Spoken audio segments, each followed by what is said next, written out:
Dear students, आज की video में हम ड्रिफ्ट वेलोसिटी एंड इसका derivation and most important relation की स्टडी करेंगे। जैसा कि आज के लेक्चर में मैंने ड्रिफ्ट वेलोसिटी का कॉन्सेप्ट दिया,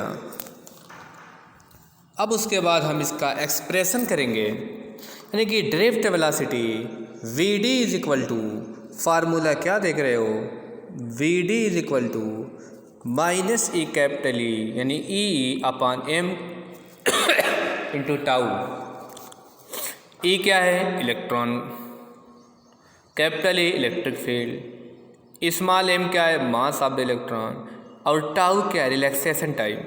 इसके बारे में भी मैं लेक्चर में समझा चुका हूँ। अब उसके बाद इसका एक्सप्रेशन करना है, वेलोसिटी, ठीक है।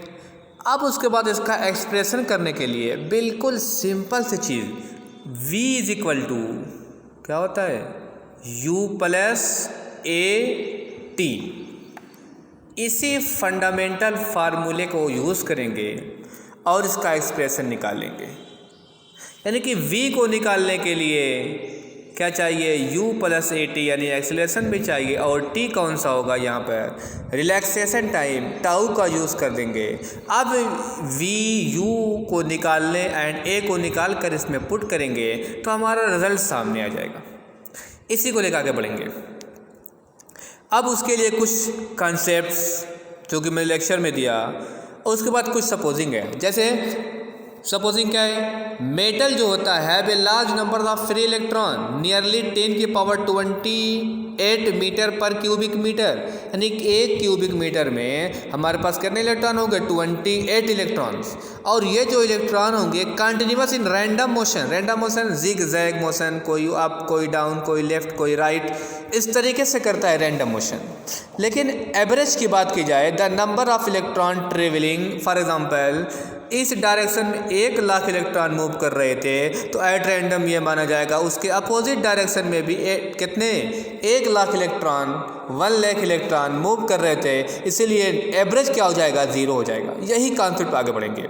फॉर एग्जांपल एक की वेलोसिटी u1 हो, दूसरे की u2 और डॉट डॉट un हो, ठीक है, ये रैंडम वेलोसिटी है, तो इनका u कितना होगा, या एवरेज को या u कितना होगा, u सबको ऐड कर दिया जाए अपॉन n, ये क्या होगा, 0 हो जाएगा।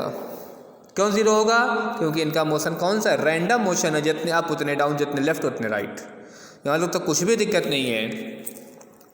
ये मान लो हमारे पास कोई कंडक्टर था, इसमें रैंडम मोशन इस तरीके से इलेक्ट्रॉन कर रहे थे, कोई अप कोई डाउन। लेकिन उसके बाद हमने एक्सटर्नल फील्ड को यानी कि ई को अप्लाई कर दिया। क्या कर दिया, ई को अप्लाई कर दिया, तो अब इसकी जो वेलोसिटी होगी क्या हो जाएगी, एक इसी फील्ड के अगेंस्ट डायरेक्शन में हो जाएगी, यानी फोर्स लगाएगा।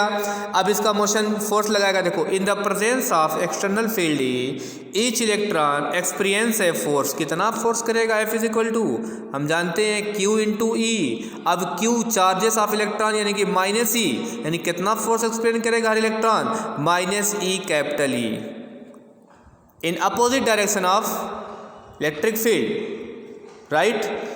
अब जब ये एक्सपीरियंस करेगा तो यानी कि फोर्स हो गया। अब उसके बाद एक्सेलरेशन कितना होगा, क्योंकि v is equal to u plus A T, ये निकालना होगा। Acceleration a is equal to कितना होता है, सीधे सीधे फोर्स अपॉन मास। फोर्स कितना एक्सपीरियंस करेगा, माइनस ई कैपिटल ई यानी क्यू ई अपॉन m, यानी कि एक्सेलरेशन भी क्या हो गया हमारा, निकल गया। अब उसके बाद नेक्स्ट में क्या है, अब नेक्स्ट में ध्यान दिया जाए क्या है, if an electron having random thermal velocity u1 accelerated for time t tau n, then its velocity attain, कितनी वेलोसिटी हो जाएगा, तो v इज इक्वल टू किससे, u प्लस ए टी से। तो v1 फॉर एग्जांपल पहले के लिए v1 is equal to u1 plus A tau one, v2 u2 plus A tau two, तो vn is equal to un A tau n, ये complete हो गया।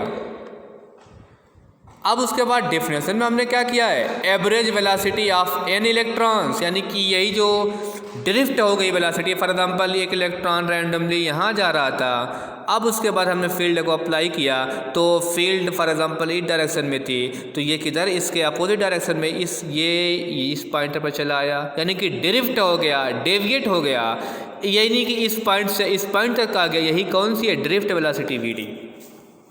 Drift हो गया। अब यही वी डी कितनी होगी? कॉमन सेंस है, ये जितनी वेलोसिटी ये अटेन किया सबको ऐड कर दिया जाए तो V D is equal to V1 V2 V3 dot dot Vn upon n हो गया। अब V1 की value U1 plus A tau one put कर दिया, U2 plus A tau two, U3 plus A tau three, सबको add कर दिया गया। अब उसके बाद थोड़ा सा सिंप्लिसिटी किया जाए, U1 को एक साथ ले लिया जाए और V1 को एक साथ, तो U1 plus U2 plus U3 UN upon n हमने कर दिया। ऐसे ही ए को कॉमन कर लिया तो tau one tau two tau three upon n हो गया। अब ये कौन सी वेलोसिटी है? रैंडमली वाली, तो ये कितने हो जाएगी? 0 हो जाएगी। प्लस ए को कॉमन कर लिया, इसको क्या बोलते हैं? Complete tau one tau two tau three, complete क्या बोले? रिलैक्सेशन टाइम मीन्स इसका एवरेज क्या होगा? टाउ हो जाएगा, तो ए टाउ हो गया, राइट। अब उसके बाद एक्सीलरेशन के बारे में क्या पढ़ा हमने? E capital E upon m। अब इसमें पुट कर दिया जाए तो V D is equal to acceleration minus E capital E m into tau, यानी कि V D is equal to A plus tau में हमने एक्सीलरेशन के वैल्यू पुट कर दिया। तो यही फार्मूला क्या हो जाएगा? V D is equal to minus E capital E upon m into tau. यही हमारा किसका फार्मूला हो गया? ड्रिफ्ट वेलोसिटी का फार्मूला हो गया। I hope you are understand, ठीक है। यानी कि इसी कॉन्सेप्ट को आगे ले आ जाए। अब उसके बाद कुछ रिलेशन की और स्टडी करनी। ये सारे टॉपिक्स बहुत ही इम्पॉर्टेंट हैं, एग्ज़ाम में इससे रिलेटेड कोई ना कोई क्वेश्चन ज़रूर आएगा। अब उसके बाद हमारा जो अगला रिलेशन है, अगले रिलेशन में हमको क्या पढ़ना है नेक्स्ट टॉपिक में? देखो, रिलेशन बिटवीन इलेक्ट्रिक करंट यानी कि I again oblique current density. तो जैसे ही I में एंड ड्रिफ्ट वेलोसिटी में, यानी कि I एंड VD में रिलेशन निकाल लेंगे, यानी कि करंट एंड ड्रिफ्ट वेलोसिटी में, तो उसके बाद करंट डेंसिटी भी निकल जाएगा। क्यों? I अपन A करेंगे, ये J बन जाएगा, ठीक है। यानी कि अगर हमने इलेक्ट्रिक करंट एंड VD में रिलेशन निकाल लिया तो करंट डेंसिटी में निकालने में कुछ भी प्रॉब्लम नहीं होगी, राइट। इसी को लेकर आगे बढ़नी है, ठीक है। स्टार्ट किया जाए। देखो, इसमें क्या करना है? फॉर एग्जांपल हमारे पास एक कंडक्टर था जो कि फिगर में बना हुआ है। ये हमारा क्या था? कंडक्टर है। इसका क्रॉस सेक्शन एरिया हमने कैपिटल A सपोज कर लिया, इसकी लेंथ को L ले लिया, और उसके बाद इसमें जब एक्सटर्नल फील्ड को अप्लाई किया, यानी कि पॉजिटिव टू नेगेटिव, यानी इलेक्ट्रिक फील्ड की डायरेक्शन ये थी, तो इलेक्ट्रॉन क्या करेगा? इसके अपोजिट डायरेक्शन में मूव करेगा, यानी कि positive to negative electric field हो जाएगी। उसके बाद इलेक्ट्रॉन इधर मूव करना स्टार्ट कर दिया। इसी चीज़ को हमको कॉन्सेप्ट लेकर आगे प्रूफ कर देना है, बहुत ही सिंपल है। अब इसमें सपोजिंग क्या है? स्मॉल n इलेक्ट्रॉन डेंसिटी है और E क्या है? चार्ज ऑन इलेक्ट्रॉन से। ये सपोजिंग कि अब ये बताओ कि number of electron in length L में कितने हो जाएंगे, यानी कि L लंबाई की लेंथ में कितने इलेक्ट्रॉन हो जाएंगे? कॉमन सेंस है, हमने डेंसिटी को n लिया है, ले लिया। एरिया क्रॉस सेक्शन क्या है? A लिया है, ये एरिया में निकल गया। कितनी लंबाई है? L लंबाई में, यानी कि number of electron in length L of the conductor कितने हो जाएंगे? NaL हो जाएंगे। ये भी हो गया, ठीक है। यानी कि हमको I का रिलेशन निकालना है, तो I is equal to Q upon T होता है। तो पहले देखेंगे टोटल इसमें चार्ज कितने हैं, टाइम क्या लगा है, रिलेशन निकल जाएगा। ये तो इलेक्ट्रॉन हो गए। अब ये टोटल चार्ज इन लेंथ में कितने हो जाए, क्योंकि हमको यहाँ क्यू निकालना पड़ेगा। तो क्यू के लिए फॉर एग्जांपल इलेक्ट्रॉन का चार्ज ई होता है, ई से मल्टीप्लाई कर दिया, ई इज इक्वल टू कितना हो गया? ई एन ए एल हो गया, राइट। अब हमको क्यू अपॉन टी चाहिए। क्या चाहिए? Q upon T. तो for example let T be the time taken by this charge, यानी इतना चार्ज है, एल लंबाई में क्या है, एल लंबाई तक जा रहा है, तो कितनी टाइम लेगा, तो टाइम इज इक्वल टू क्या होता है, डिस्टेंस अपॉन वेलोसिटी। तो डिस्टेंस कितनी ट्रेवल कर रहा है, एल करेगा, और किस वेलोसिटी से, किस वेलोसिटी से, अभी पीछे पड़े हो, कौन सी, ड्रिफ्ट वेलोसिटी, यानी कि वी डी। तो T is equal to L upon L हो गया। अब हम मेन फार्मूला जानते हैं, आई इज इक्वल टू क्या होता है, क्यू अपॉन टी। तो क्यू की जगह पर हमने क्या यूज़ करना है, अभी निकाले हैं, ई एन एल हमने यूज़ कर दिया, और टाइम की जगह क्या यूज़ किया, L upon V D, L से एल कैंसिल, ये क्या हो गया, E N A V D, यानी कि I is equal to E N A V D. मैंने जो शुरू में कॉन्सेप्ट दिया, यानी कि relation between current and drift velocity हो गया। अब तुमको करंट डेंसिटी से निकालना है, तो मैंने कॉन्सेप्ट किया आई अपान ए कर दो, यानी कि सीधे सीधे ए को ट्रांसफ़र कर दो, तो आई अपान क्या हो जाएगा, आई अपान ए हो जाएगा, is equal to E N V D. Relation between current and drift velocity, और कौन सा, और क्या इसको क्या कर सकते हैं next time, current density and drift velocity, एक रिलेशन ये हुआ।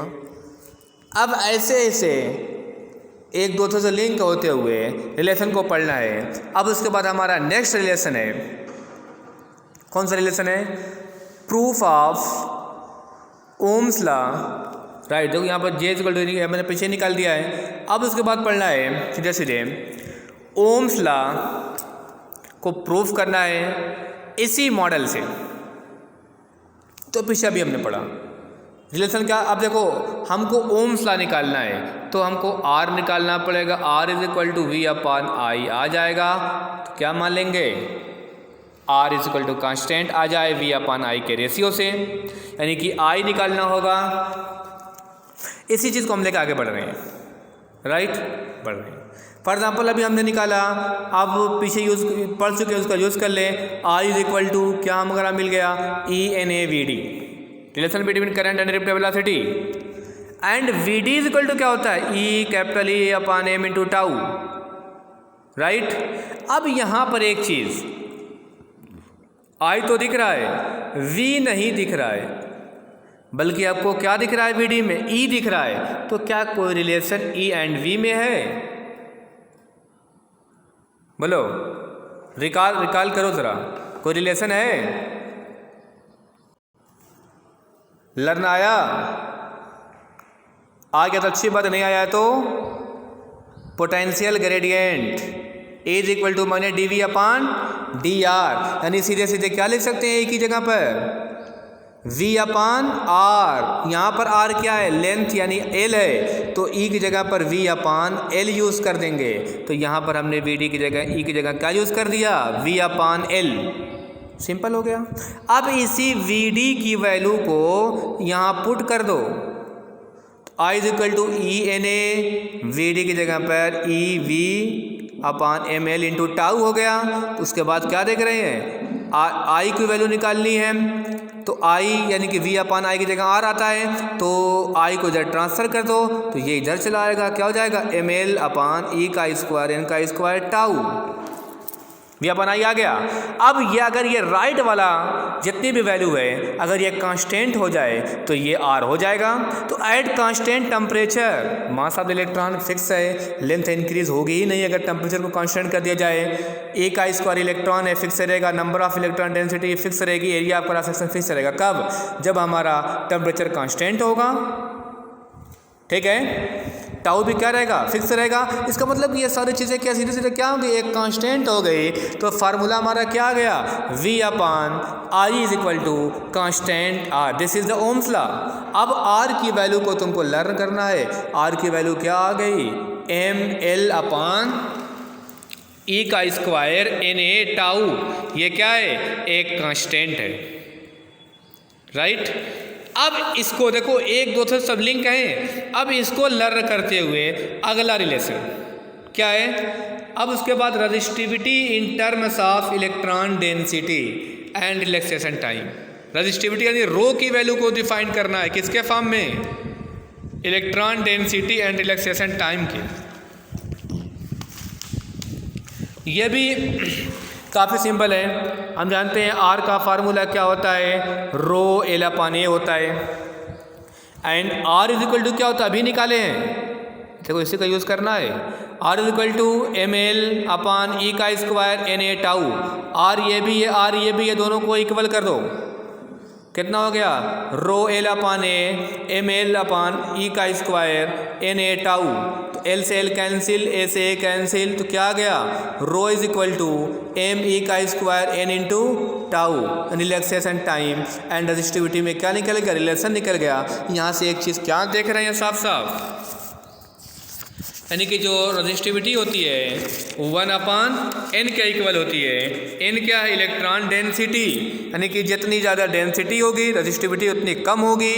और एक दूसरे से क्या अपोजिट है, टाउ क्या है, रिलैक्सेशन टाइम, ये भी सीधे सीधे क्या है, अपोजिट है, यानी कि इन्वर्सली प्रोपोर्शनल है, राइट।